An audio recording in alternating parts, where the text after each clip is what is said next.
Explaining Evolve Shaman right off the bat, of course, we're going to be taking a look at the mulligan.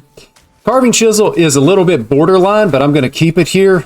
We would also keep definitely Blazing Transmutation. We would want to keep a Goldshire Knoll. Happy to see that. Schooling is also a keep. Happy to see those. This is going to help us be able to get out our Goldshire Knoll nice and early. And then we would also potentially keep the Carving Chisel, as you saw here. We would keep the Location and Convincing Disguise. All of those, I think, good enough to keep. And right off the bat here, we're just going to go ahead and get our Piranha in hand.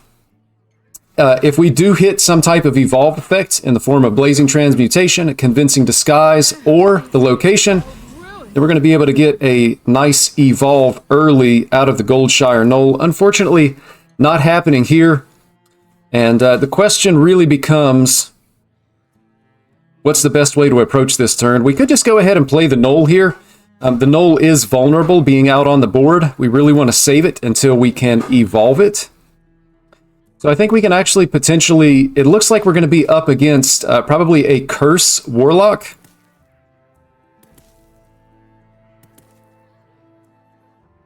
So going wide here isn't going to hurt us.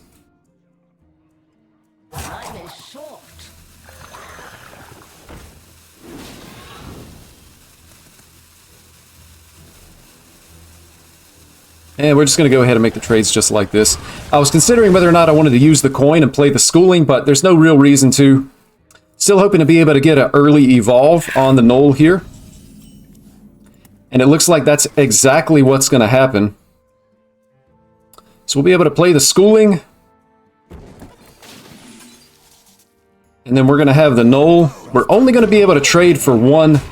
And really just hoping that this evolve gives us something big. The 12-12 Deathwing might actually end the game here. This is pretty much how Evolve Shaman works. You tend to scam games.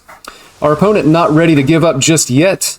Likely next turn we'll be addressing whatever imps they have on the board, which we're going to be able to do with our Piranha. We also have the Carving Chisel. And the 12 damage is going face. You would never, ever, ever want to trade with something this big.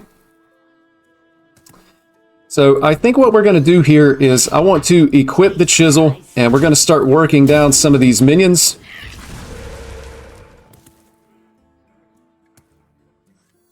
And then I believe we actually just play our rushers here. Other option would be to maybe just play one, and then use the muck pools for an evolve. I think I kind of like getting the Location out on the board here. So we are going to take one trade. This guy goes face for sure. And then I'm going to evolve on this totem.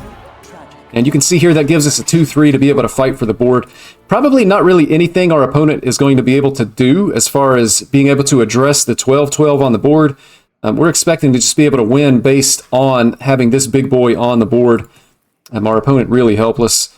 One note about the list here. I do know that there are some lists that are running Thaddeus. I personally don't like that list. I understand why. You can potentially cheat out a Thaddeus early with Shadowhunter Vol'jin, and it gives you another good option to be able to draw with your Prescience.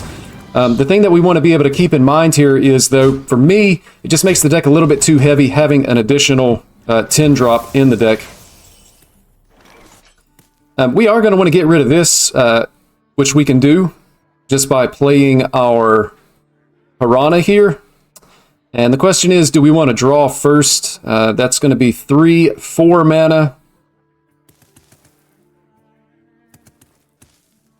And I think we do want to draw here. There's not really any other minion that we're necessarily going to want to freeze. We hit a Blazing Transmutation.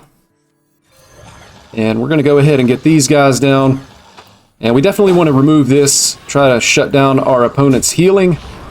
And then we're going to trade for the remaining imps that are on the board. Now we actually set up lethal here by sending the 12-12 into our opponent's face. And I'm still going to hold on to the coin. So you can see here, we should be able to kill our opponent, again, with the 12-12 just going face. You never, ever, ever want to trade with this minion unless you're actually just trying to not die, if your opponent has a lethal setup on the board. Otherwise, the 12 damage goes into the face. Once you start trading with a minion this big, you're just going to lose the game. And it's probably like that with every single deck that you play. Doesn't even have to be a 12 attack minion. Big minions really, really need to go face.